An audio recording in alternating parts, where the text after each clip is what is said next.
Hello and welcome to the RestoreLiberty.us podcast. Our special guest today is Marcell Strbich, running for Secretary of State here in Ohio. That's right. We're taking on making waves, and we're going to be giving the people a choice. So we like to go after the people that are a little bit off the beaten path. He's not a politician, 20-year Air Force, right? 20 years Air Force Intel officer, and in Ohio by way of marriage and by choice. Okay, excellent. Unfortunately, you grew up in Chicago, right? Right. Don't hold it against me. I'm a refugee, but knowing how they do business over there, that's part of my motivation to make sure it never happens here in Ohio. Yeah, if you know what the enemy's doing. That's right. You got to be close. What do they say? Keep your friends Keep close. friends closer, your enemies closer. So we're going to try and go through some of the reasons Marcell's running and what you can expect. So let's get a little bit of the background. So you were in the Air Force, retired as a lieutenant colonel? Yeah, retired as a lieutenant colonel. I didn't have any intention to run for politics. I started out in the war on terror. I was given assignments right off from the bat. After 9/11, I entered the military because I wanted to do something about the problems that we saw the threats come into our country and threaten us. And so they sent me to Iraq.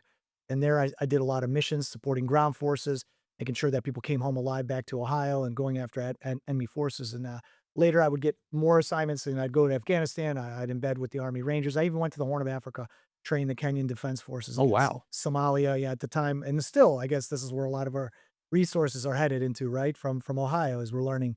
But I was up against Al-Shabaab, the militant Al-Qaeda militant group in Somalia. So dealing with Democrats is not going to be as difficult as dealing with. No. Sometimes your own are the hardest to deal with, as we all know, right? The ones closest to us. But that whole experience of both tactical, operational, strategic experience in peacetime and wartime gave me a lot of organizational leadership experience. Almost went into the FBI, and then I met my wife at Wright-Patterson Air Force Base in Dayton. And then I said to myself, okay, so you want to be a father, a husband, or you want to be a G-man? Well, I made the best choice because Jim Comey was running the FBI, and that would have been a disaster knowing the way that he was running things. And so I decided to stay in Ohio. We got married, and we're happily married. We have 2 6 and 8-year-old. Okay, young ones. Young ones, yeah. And so when we got to COVID, this is really to answer the question. We got to COVID, I realized that our country is on the wrong track if we can take away our liberties and impose a will upon every one of us. The election of 2020 was absolutely corrupted through excessive mail-in ballots that were Right. shipped out with drop boxes and an assortment of really shady procedures across the country. People lost confidence in elections, and people really wanted to voice their views and opinions about it, but they were being shut down and censored. In the military overnight, those of us who fought the war on terror, who were labeled heroes, became suddenly potential domestic extremists Right. because we held strong views in faith, family, religion, and constitution. And so there was a COVID mandate that was thrown in August of 2021 with the intention to push, I think, a lot of those type of folks out, to make you choose between your informed conscience and consent, along practice and medical practice. And so what happened is I took a stand. I pushed up against that. I refused to accept what were the lies in the implementation approach, which was constantly changing to take away people's religious accommodation. And it probably cost me my advancement in the military to become a colonel Right. and general officer. But I didn't want to serve in an institution at the time that didn't respect the basic liberties. That Well, I here was in fighting. Ohio, they shut down the churches but left the abortion clinics and bars open. It's like this is the craziest thing I've ever heard. So I resolved that whatever was exactly. I resolved whatever happens after that. I was going to get out. I was going to go back to Ohio. Kind of, I thought I'd be a civilian. I'd work and not have to deal with the deployments and all the things that I've been through. And I got back here and I said, okay, well, let's see what's going on in the local politics in Montgomery County.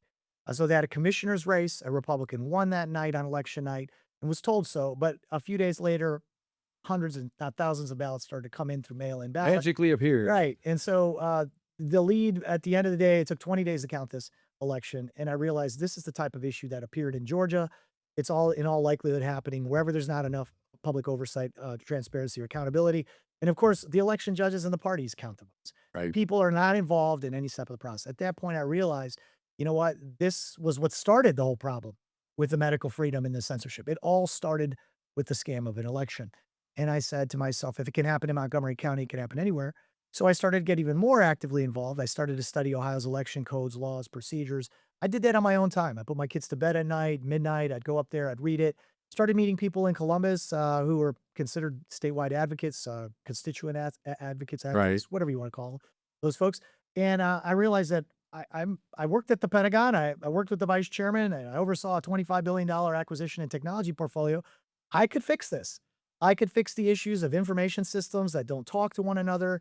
This is what happens. The Board of Elections don't have access to identity, residency, and citizenship information. And they They don't don't cross-check they don't anything. cross-check it. Then this is the same problem we're having with the Somali fraud. You have individual departments that have a part of the puzzle, but they don't all see the same, and they don't combine and coordinate, cross-coordinate, cross agency to do that. And I had experience doing that because we had worked with intel agencies, the FBI, DOJ, on a number of issues from terrorism to tech transfer. So all of these experiences and skills that I didn't know, I was going to be using post-military, I chose not to become a, you know, 300,000 a year earner as a defense contractor. I wanted to give back to this country and to the state of Ohio because we've got to protect and fortify Ohio so that we don't become a Michigan. We don't become some of these other basket Right. cases. Or worst case, California, where you aren't even allowed to ask for an ID now. Yeah, and so this is what I learned along the way. As I was presenting legislation, Ohio's not using a voter ID for mail-in ballots. And so you have third-party groups in Ohio, and this came out last year in Hamilton County. They're able to pay people money to go canvass people, get registered, to control the registration and the ballots and the chain of custody of that.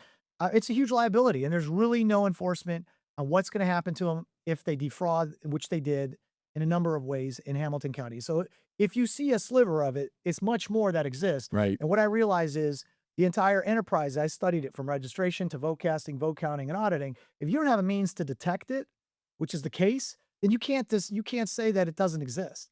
And that's where the Republicans get really squishy because when they get called election denier and disenfranchiser, all they need to do is come back and say, we don't have a means to detect it. So we need to disprove fraud. It's not a question of proving fraud in the system. It exists in the system. It's a question of disproving that your current procedures, your current laws prevent the fraud in the first place. Excellent. So you were drawn to the election thing because of what you saw in Montgomery County. Clearly, it's happening everywhere. The most recent election here in Hamilton County, where the mayor's race was decided 80-20 on a candidate that was fairly strong for the Republican side, and there's just no way it was really 80-20. So the elections are a key part of restoring liberty. If you can't get the trust in the elections and the belief that when you vote, your vote's going to count for the person you actually cast it for, everything else is downhill from that. You can't have anything if you don't believe the vote. I would agree with you. And I think that, just prior to the November 2024 election, Rasmussen did a poll. 6 out of 10 Americans had questions as to whether that election we just ran was going to be honest, fair. And so that's a crisis because that signals that a lot of people do not want to go out and vote at all because they say, what's the point of me voting? It's already decided. And so if you look at Ohio politics, the only way you could ever really run for state office like I'm doing is you have to work your way up either through local or the legislature, then they muck you up, and then you're in a position where, you no longer are beholden, you're tied to a system of favors for endorsements.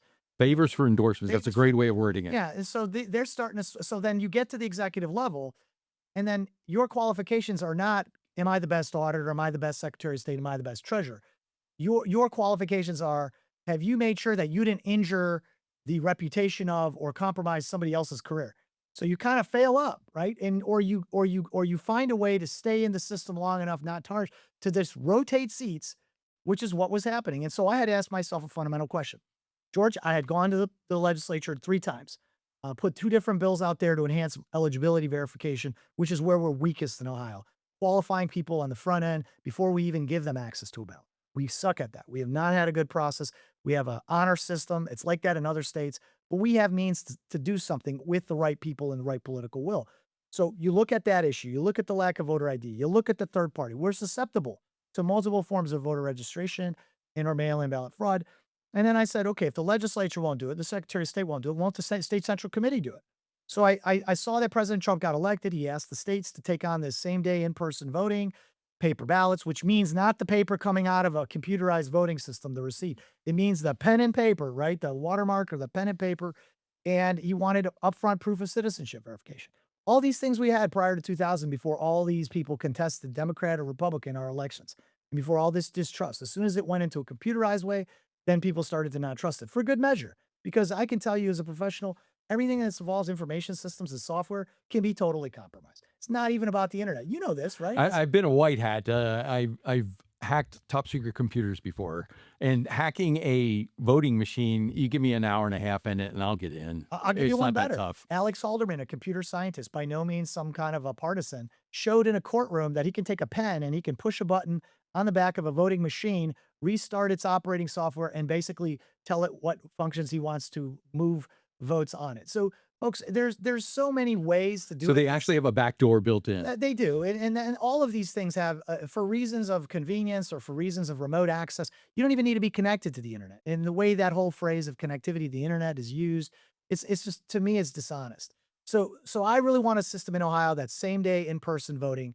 We should have an opportunity for people who cannot get to the polling location because they're not in the precinct. Let's say their mobility restricted because of health So or go other back to the qualified. 1980s, Right. 1990s. I mean, even 1998, right? You could get it done. Now, some people say, I don't want to wait in line. Well, you address that through manpower. You address that through polling locations. You right size your precincts and your polling locations so that you never get to that point. And you still keep a qualified, justifiable reason to vote by mail and absentee. And in Ohio, we have 28 days, which is an extraordinary amount of time. People just don't want election It season allows them anymore. to bust the votes in. Right, and it takes time. So, like, the whole time, the parties are watching who got what votes, so you know that their third-party groups are, so then they know how to surge that. Now, in Ohio, we just passed a law that cuts off on election day any other additional ballots that come in by mail. They call it the grace period. It's not gonna be the case anymore, George. Good. However, you're still gonna have 28 days for third-party groups to figure out the weaknesses, and there's plenty of weaknesses I discovered. So I think on the area of election integrity, I don't know that I've encountered someone with your experience and drive to get that fixed. That's a clear one. I want to touch a little bit on something you mentioned just a second there, was the rotating chairs up in Columbus. I don't know how many people pay attention because most people have never heard the name of your opponent. They just know that for the last 4 terms, he's just rotating between different spots in Columbus. And every one of the group that's up there now has been there at least 2 different jobs. So just the fact that, hey, I used to be attorney general and this year I'm going to run for auditor and next year I'm going to run for secretary of state, that doesn't mean you're qualified. Like you said, it just means you're part of the party inside and you're going to play musical chairs until it's your turn to become governor or get thrown out. And what are we getting out of this arrangement in Ohio? Like, we see very little results. Ineptitude. Right. And so these positions do require specific skill sets. You want to be an auditor? It would be great to have some accounting or financial background, right? Or same thing with treasurer or the secretary of state. Have you worked with systems, information systems? You understand? So the skill sets of a person who's been in elected office too long, they degrade like anybody else's. If So they ever had him at all. So if they many, ever I had mean, look at yeah. Mike DeWine. The guy's never had a real job. He's never signed the front of a payroll check. That's why I like people like Bernie Moreno. The guy's never had a political job before, but Correct. he signed a lot of front of checks. I mean, he knows how to balance a book and knows what it means to do hard work. Hard work is not showing up in Columbus 4 days a week and voting on garbage. It's going out and working. Yes. And I think this whole thing you're running against now is you're not part of those musical chairs. So how do you look at your chances of going against the machine? I mean, literally, you're running against the GOP machine here in Ohio. Yeah, the more that people hear me, the more they want to vote for me, right? Because I want the job to do the job, and they just want a job. It's a big difference because what that's saying is they'll take anything as long as they can stay in the system and avoid term limits. So what are they really there for? Status quo. They're not making those changes that are fundamental. And they're not going to rock the boat. They won't, because if they do, they go on record. And all of them, I noticed this too. They're all running for their next job while they already have their current job. So really, they come out there and they say these things. I've noticed as I've gone through this race for 6 months, I've been all over the state. I've got a really strong voter engagement strategy. I'm building the largest field army of volunteers. I'm going to put that to use for the general ticket when we get there in November, if you elect me May 5th, 2026. But the point is, you notice they don't take the liberty to do any of those things, right? They go to the donor set, donors give them this, and they just run on that, and they run on the hope that the party's going to continue to get their back. And we're breaking that mold. We just secured big endorsements, and we have serious momentum in this race. They know it is a competitive race, and we may have already reached the point where we're going to win it. Well, the fact that you got the Butler County endorsement, that was huge. I'm hoping you can get Warren as well. Here in Hamilton County, we don't do endorsements, and if we did, there's no way you're going to break the trust downtown here. But so that's extremely encouraging that you're able to get that done with a grassroots campaign. And so let's talk about that a little bit. You don't have the GOP backing. You're having to work for outside of the normal donor set to get your donors. We'll post the information on Marcel's, if you want to donate, how to do that. But you also need the arms and legs, because I really think the primaries are won and lost by the grassroots. That's what Restore Liberty can help you with.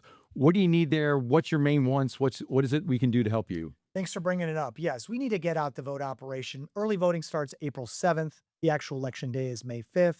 So that's going to happen within 90 to 100 days.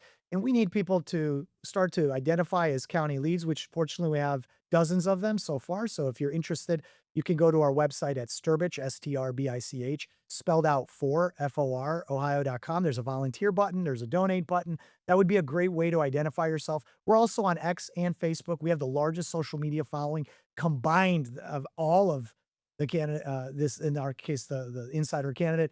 And you can go there and you can amplify our message. You can push it out, let people see our name. You know, the interesting thing is the counterpoint to my running in this race as well. You're running against someone with name ID for 16 years. Well, we ran an internal poll. We sent a survey out. Hopefully, Restore Liberty helps us with this too. But we sent a survey out asking people, do you know who Robert Sprague is? Do you know Marcel Strbich? And who would you vote for? 65% they would vote for me, 5% for the other candidate. And then with regards to the name ID, 69% knew me, only 40% knew him. Really? That's amazing. That is a coup, right? Like, how does that happen? How do you not get known after being, in these Up in offices? Columbus for Up in 16 Columbus. years. And that is because you wait for every issue to transpire before you then raise your hand and see where things go. So we don't need go along to get along politics in the Republican Party. We can't continue to incrementally move forward as a state.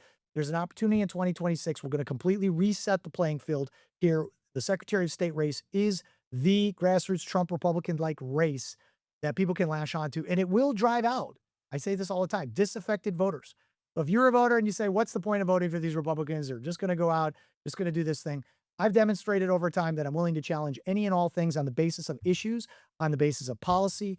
And I clearly have a deep understanding of it because I've been the most prepared based on my advocacy for this. Well, and if your issue is trusting the vote in the first place, well, this is your one chance to actually make your voice heard and say, listen, we're not going to go with the status quo. We're going to go with somebody that's actually serious about fixing the problem. I think you've shown that. I encourage our listeners, please go to his webpage, explore, do your due diligence. I think you'll be impressed. Let's talk a little bit about the other issues. I noticed on your website you talk about Second Amendment, right to life. Yeah. Where is your background in that? And I know not much of that falls under the purview of the Secretary of State, but it's nice to know somebody's character. So what would you say on those issues? I grew up in a first generation American family. My parents were from Europe, practicing Catholics. So we're deep seated in a family faith and tradition. That part of Europe, Croatia, is a very traditional part of Europe. It's not one that's taken in all these other populations around the world. It's kind of similar to Polish. If you know that background or ethnicity, everybody came to the United States to work for the opportunity and to escape the persecution that Europe had after World War II and communism, that kind of thing. So I grew up in really humble origin, 1,200 square foot home. I didn't have an opportunity to hunt a lot growing up in the city, but I entered the profession of arms, and I'm very familiar with firearms. And we delivered a lot of kinetic firepower over the course of 10 years in Afghanistan, more than I could possibly ever convey to this audience in terms of what I've seen in the wars. So for me, I'm very strong on the 2A amendment. It's not negotiable. I would never ever seek or advocate for any restrictions on it. I'm an NRA lifetime member. And so from my perspective or standpoint, I'm friendly on that position. From a life standpoint, life is sacred at all phases of life. It begins at human conception, and that's what's taught in Catholic teaching. And that's one thing that the Catholic Church does actually talk about politically, is that they're strong on that. I wish they were more Right. open and vocal about it, but sometimes they play too much politics too, especially with immigration and all that stuff. But with respect to that, I mean, that's why I have Cleveland Right to Life's endorsement. That's why I have the Ohio Value Voters endorsement. That's why, a lot of different groups, Right to Life Action or Cincinnati Right to Life or Warren County Right to Life, those people are supporting a lot of those. People are supporting this candidacy to the extent that, people have relationships too with my opponent. And so that makes things more complicated, but that's not an issue in terms of very traditional conservative viewpoints and beliefs that I believe underpin the entire society. Right. So if you can't trust where your heart is, you can't Yeah. trust where your I'm a actions conscious person. Yeah. And I've always led that way in my life. That's why I fought against the COVID mandate. I knew it was wrong to force people to inject something into their body. The body is the place where I everything thought else the whole comes from. thing was my body, my choice until COVID hit. I used to say that too. I used to use that in an alternative argument. Like, didn't you care about it? But instead, people were really induced with fear. And, fear makes you do stupid things, makes you do things And I that you think we saw regret. that in spades in COVID. There Yeah. was a lot of stupid. Um, What other roles of Secretary of State, other than just election integrity, what other things do you want people to understand that are a part of that office, and what do you bring to that? Yeah, thanks for the question. I'm the only candidate right now talking about the issues that people care about in Ohio. Like, what are we going to do about this fraud issue? So, for those of you, the Secretary of State plays a pivotal role in forming businesses or registering businesses in the state of Ohio. So, whether you're a legitimate business or you're a shady business that's here to extract money and send it overseas or line your pockets, all of them have to incorporate their business, their limited liability corporation, their LLCs at the Secretary of State's office. The limitation here, though, is the Secretary of State has specific and limited authorities granted by the legislature that states that they cannot reject or excessively review for anything other than incorrect information in the application. So you can't really prevent a business from forming because you can't judge the intent of that business up front. However, with the Secretary of State's position, you can utilize your public integrity division. You can look for suspect activity with those business filings, which could mean excessive or recurring renaming of the businesses, excessive registration of LLCs at a given location. We saw in Ohio a $42 million. Cross-check the names with the Right. addresses. So what the government has, the problem all governments have, as you know, George, is these bureaucracies, they want their resources and they do what's within their lines. But no one, unless there's a true leader figure in the governor's office, says to these entire groups of agencies, we're forming a cross-coordinated interagency task force of folks. We're going to combine the Attorney General's Medicare Fraud Control Unit, 160 investigators. We're going to bring the Secretary of State's Public Integrity Division, which we just beefed up to look at voter fraud or other mission subsets. We're going to bring the auditor in, who has specialized methods and tools and means to get at that problem. And then the Department of Youth and Children, which is the entity formerly under the Department of Jobs and Family Services, which is a cabinet agency under the governor. All of those agencies need to be working together. Get them into one room. Have the governor give the brief. Come before the people of Ohio. Explain to them this is what our mission is, to identify these fraudulent business activities, to, once we identify them, examine that activity. We'll report back to the people of Ohio in 30 days. We'll let you know what we're doing, how we're going to do it. And then when we identify, we're going to actually do our part to enforce the laws and ensure that the people who did that are criminally charged, in which case, if they were naturalized U.S. citizens, they need to be denaturalized and they need to follow the process set forth by the Department of State and Department of Homeland Security. And the good news is on this, at least the White House understands this because they just formed this entity this week. It was announced by Vice President Vance and that office in the White House is going to work with a special counsel in the Department of Justice that will be dedicated to that. So we need individual states now to plug in with that task force, and we need a multi-state level approach tied back to the upper portion of this in the federal government. And it could be done with the right people, and I'm the right person to lead the Secretary of State's office. Take that on. Well, and if you're not looking for the next job and you're not worried about alienating all of the powers that be in Columbus, I think you got a much better chance. Well, we really appreciate you coming out. I hope people take the time to go and investigate, take a look at Marcel's background, what he's trying to do. But certainly from an election integrity standpoint, I think the choice is pretty clear there. We haven't had any major change out of the Secretary of State's office for voter ID and for election integrity in a long time. So thank you so much for coming. Really appreciate Thank you, it. George. Great time. Stay in touch. You can learn more at restoreliberty.us. You can reach us via email, info@restoreliberty.us. We're on Facebook. We're on X. Take a listen. Thank you so much.